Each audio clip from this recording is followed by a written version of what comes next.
Oui. Ah. Ouais, très bien. Faisons comme ça. Non, je comprends. Parfait. Bien à vous, cordialement.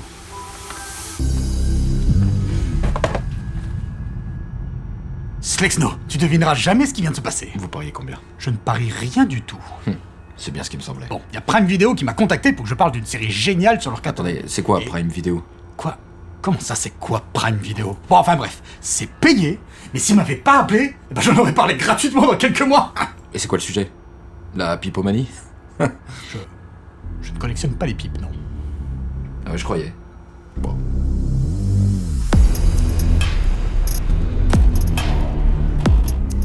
Lorsque l'on parle de science-fiction, un nom revient systématiquement.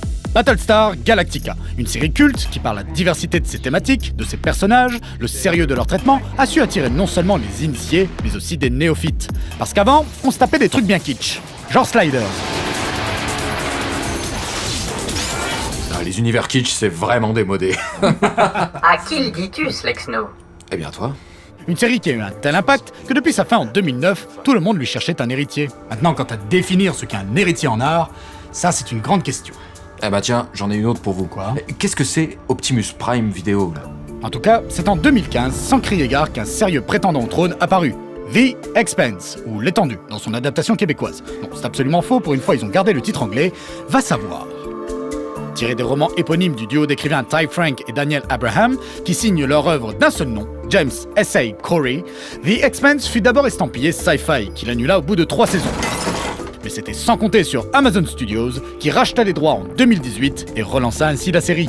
L'histoire nous transporte aux environs du 24e siècle, grâce au développement du moteur Epstein, qui a considérablement réduit la durée des voyages spatiaux. L'humanité a colonisé l'ensemble du système solaire et s'est organisée autour de 3 grands pôles. La Terre et la Lune, gouvernées par les Nations Unies, Mars, ancienne colonie terrienne, aujourd'hui indépendante et dirigée par la République du Congrès martien, et enfin les colonies de la ceinture d'astéroïdes et des satellites des planètes extérieures, dont les habitants, les ceinturiens, sont exploités depuis de nombreuses années par les martiens et les terriens qu'ils surnomment les intérieurs. Ah, c'est vraiment le bordel! Ah bah on est clairement pas dans une utopie. Bon, passez-moi la pince à tube.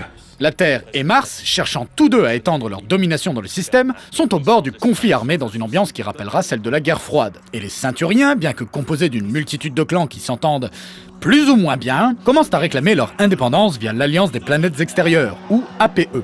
La tension est à son comble. Le système solaire entier menace de s'embraser dans une guerre interplanétaire. Et c'est dans ce contexte que vont se retrouver propulsés nos héros. Alors, il y a énormément de personnages dans The Expanse, et il est difficile de les présenter tous, surtout que leur nombre augmente au fur et à mesure des On saisons. va dire que dans la trame principale de la série, il y en a 4, des gens qui sont très différents les uns des autres, mais qui finiront par former une grande famille. Un peu comme nous en fait. Ouais, enfin, ça c'est que quand ça vous arrange. Bon, vous pouvez me donner la pince à tube, s'il vous plaît?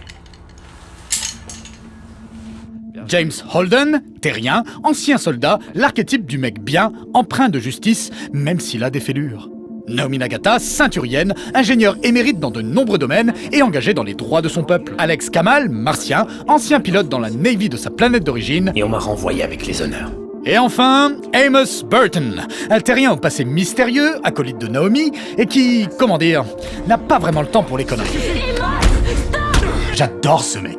Nous suivrons donc les aventures de nos 4 amis dans un complot de niveau interplanétaire, dont les enjeux ne seront pas moins que la disparition ou le salut de l'humanité. N'obéissant à aucun des 3 groupes majoritaires du système solaire, ils seront la cible et les alliés de tous en fonction des situations. Leur seul foyer sera leur superbe vaisseau, le Rocinante. Ah ouais. Eh bien moi je suis sûr qu'ils ont pas un boîtier de dérivation RT-89. Ouais, peut-être, mais il est vraiment cool. Ah bah je veux bien savoir comment ils vont commander leur Qualcar Spitznol à distance, hein, parce que le boîtier RT-89, c'est la solution à n'importe quelle déviation thermique occasionnée par une défaillance extracirculaire du système de condensation à turboprocesseur. Et croyez-moi, sans ce boîtier, bah c'est foutu. Ok? La série nous présente 2 autres personnages principaux. Sur Cérès, Miller est un flic. Un flic au sens le plus Humphrey Bogartien du terme. Pourquoi t'as toujours ce chapeau? Il protège ma tête de la pluie. Ceinturien de naissance, il travaille pourtant pour une compagnie de sécurité administrée par les intérieurs, ce qui lui vaut le mépris de ses congénères. Ça veut dire quoi? Ni complètement honnête, ni réellement ripou, Miller essaye de survivre au jour le jour, sans faire de vagues. Ça ressemble à un pot de vin. Pourtant, une affaire en apparence banale le mettra sur une piste bien plus sérieuse et le poussera à creuser plus loin que ce qu'il aurait dû. And last but not least, la série nous propose de suivre les tribulations de la sous-secrétaire des Nations Unies elle-même, Chrisjen Avasarala, une femme au tempérament doux et mesuré. Comment est-ce que vous avez pu être aussi con? Numéro 3 du gouvernement terrien, elle n'aura de cesse de défendre les intérêts de sa planète tout en essayant de sauvegarder la paix. Personnage impitoyable mais juste, touchante et terrifiante à la fois, elle est l'une des grandes réussites de la série. Ah, mais il n'y a pas un robot sympa dans votre série? Non, ils ont de la chance, eux. The Expanse brille par ses ambitions. Narrativement déjà, elle s'inscrit dans une volonté d'apporter une expérience multiple. Ce n'est pas uniquement le nombre de trames narratives qui est à saluer ici, c'est surtout la diversité des genres dans lesquels elles s'inscrivent. Fresque politique et sociale, space opéra, des trucs que je vais vous spoiler dans 10 minutes, réflexion religieuse, traité de linguistique, action, romance, il y en a pour tous les goûts. Cette variété, au-delà de pouvoir contenter un large public, a aussi pour intérêt de littéralement illustrer l'étendue, on y revient, de cet univers, formant ainsi un tout cohérent, laissant la latitude aux différentes histoires pour s'entrecroiser.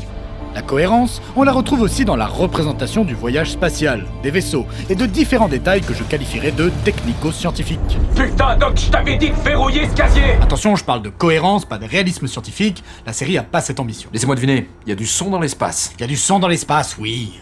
Bon, par contre, ils ont fait gaffe à tout le reste. Les vaisseaux, par exemple, sont organisés de telle manière à ce qu'ils puissent générer une gravité artificielle lorsqu'il y a accélération. Le sol étant orienté perpendiculairement au vecteur de poussée. Le reste du temps, les personnages portent des bottes magnétiques pour éviter de flotter dans tous les sens. La série fait même attention à ce qu'ils n'aient pas les cheveux trop longs ou bien à ce qu'ils soient attachés lorsqu'ils sont en apesanteur pour que notre suspension de l'incrédulité ne soit pas mise à mal. À l'aide de détails dans les décors, les objets, partout, on sent que les créatifs derrière la série ont eu le souci de proposer des environnements aussi complets et cohérents que possible. Passez-moi la pince rossignol à douille, s'il vous plaît. Bien sûr. Attends, qu'est-ce que... ça ressemble à quoi? Je vous ai eu. Je suis trop con. Vous disiez quoi? Mais ce que l'on sent également dans The Expanse, c'est un plaisir, presque didactique, à montrer une certaine réalité du vol spatial, fait de vecteurs, de trajectoires, d'effets de fronde gravitationnels. Beaucoup de ces éléments participeront à la mise en scène des batailles spatiales, les rendant ainsi plus intenses, angoissantes, et y apportant des enjeux plus complexes que du dogfight classique.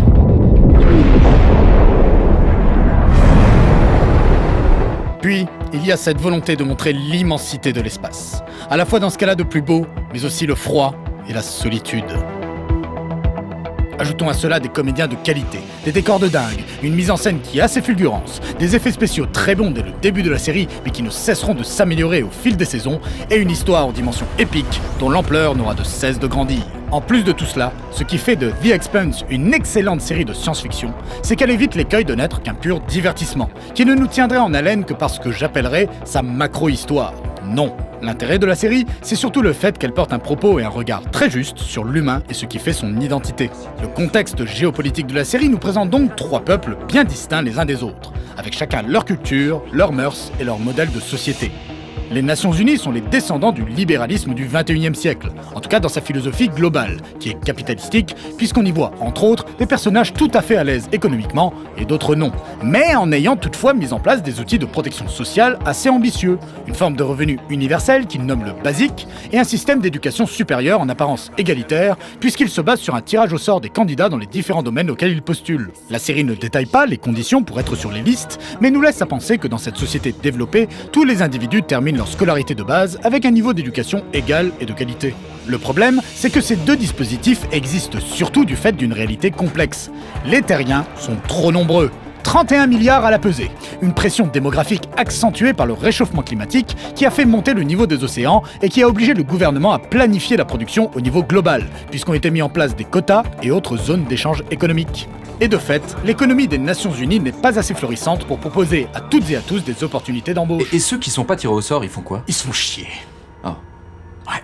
C'est pourquoi certains partent travailler dans les dangereuses colonies extérieures, mais la grande majorité d'entre eux restent sur Terre, désœuvrés, vivant comme elle peut de son revenu de base, dans une forme d'apathie sociale. Et j'attends toujours mon tour.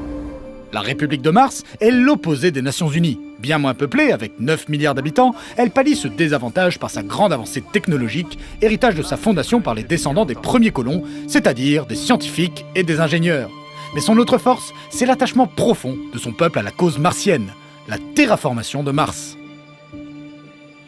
Un rêve qui fédère chaque individu et dont les sacrifices nécessaires pour l'atteindre entraînent une société martiale, militariste et fortement organisée. Je vous entends pas! Qui sommes-nous?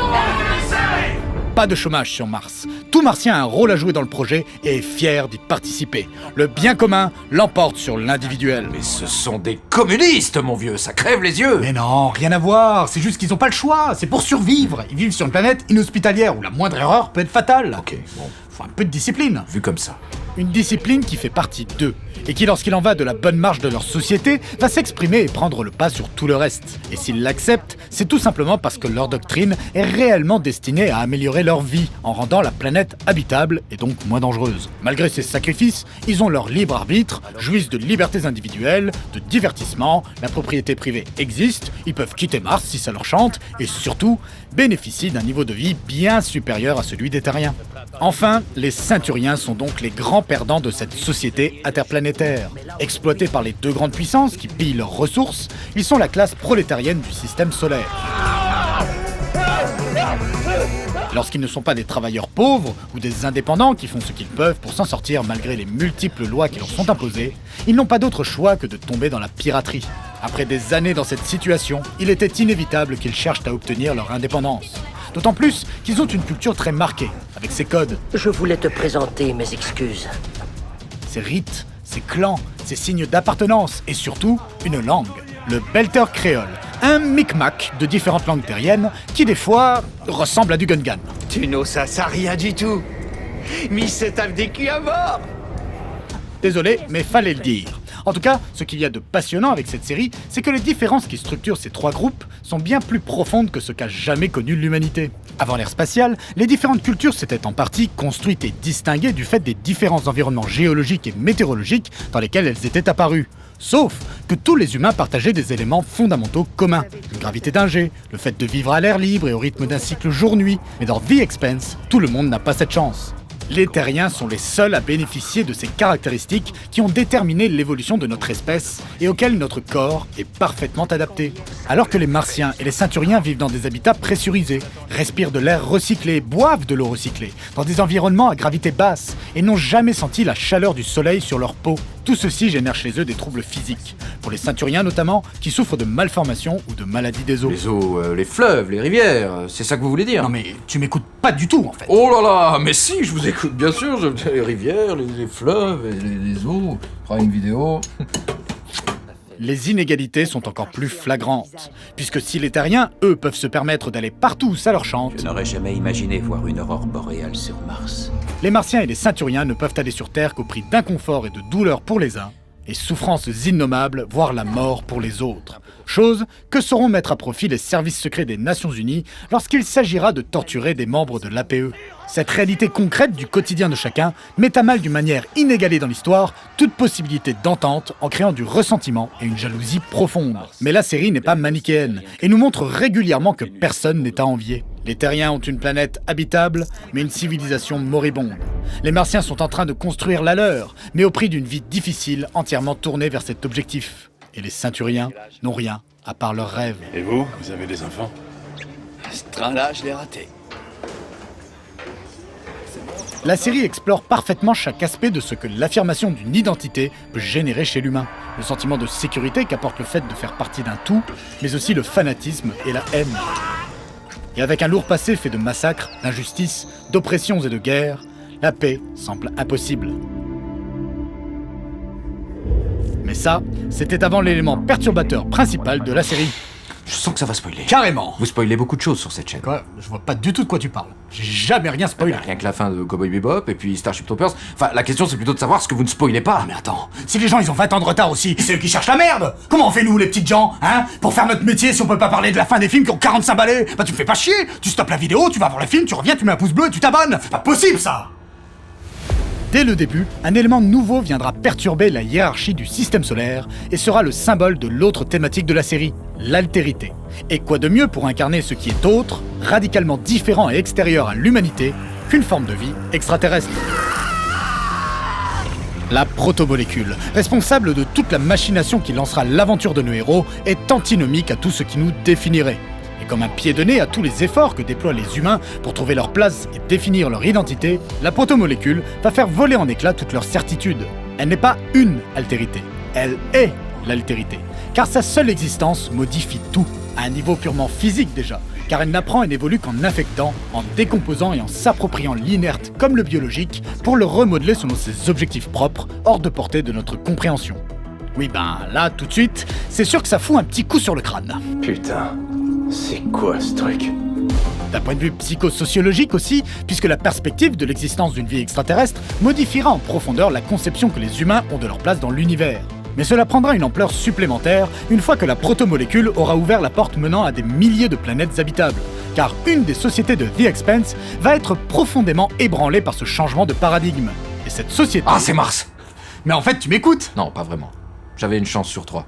Mais du coup, je sais toujours pas ce que c'est, Prime Video. Avec tous ces mondes propices à la vie qui s'ouvrent à la colonisation d'un coup, le projet de terraformation de Mars, socle fondateur qui faisait que leur système fonctionnait, mais qui allait prendre 200 ans à se concrétiser, s'effondre du jour au lendemain. À partir de ces événements, on comprend par des détails que les Martiens sont en train de progressivement plier bagage. Les tours de terraformation officiellement arrêtés pour révision, une criminalité et une corruption jusque-là marginale qui augmentent. Le collectif s'effondre. Tout le monde veut sa part du gâteau, et avant les autres. Les Ceinturiens ne seront pas en reste, car leur désir de liberté et de fonder un foyer ou une nation là où leur descendance pourra bénéficier d'une vie plus douce, amènera certains d'entre eux à émigrer vers ces planètes. Mais vivre dans l'espace définissait leur identité. Leurs enfants, nés sous une gravité normale et avec un ciel au-dessus de leur tête, seront-ils encore des Ceinturiens? La question les divise. Ce n'est pas de la bêtise de vouloir de l'air gratuit. Nous sommes des créatures de l'espace. En 2 générations, leurs enfants deviendront des intérieurs. On ne peut que constater à quel point le changement peut très rapidement détruire nos certitudes et les fondations de nos sociétés. Et The Expanse construit l'entièreté de son récit sur cette confrontation identité-altérité. Et elle nous montre que l'évolution est non seulement un processus naturel, mais aussi une condition sine qua non à la survie.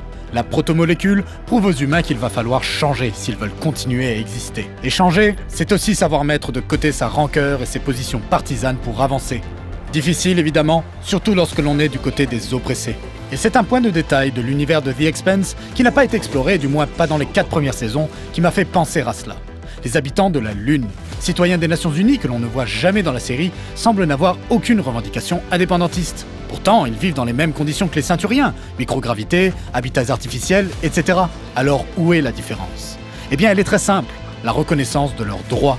On leur offre tout bêtement le même respect qu'aux autres. Je suis content que t'ailles bien. La voilà, la clé de la paix.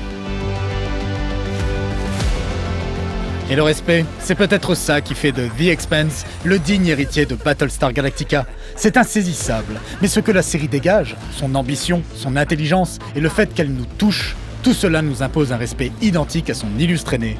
Et je suis ravi d'avoir pu vous en parler. Vous pouvez voir la série sur Prime Video, Battlestar Galactica aussi d'ailleurs, et normalement lorsque vous verrez cet épisode, la 5e saison viendra de sortir.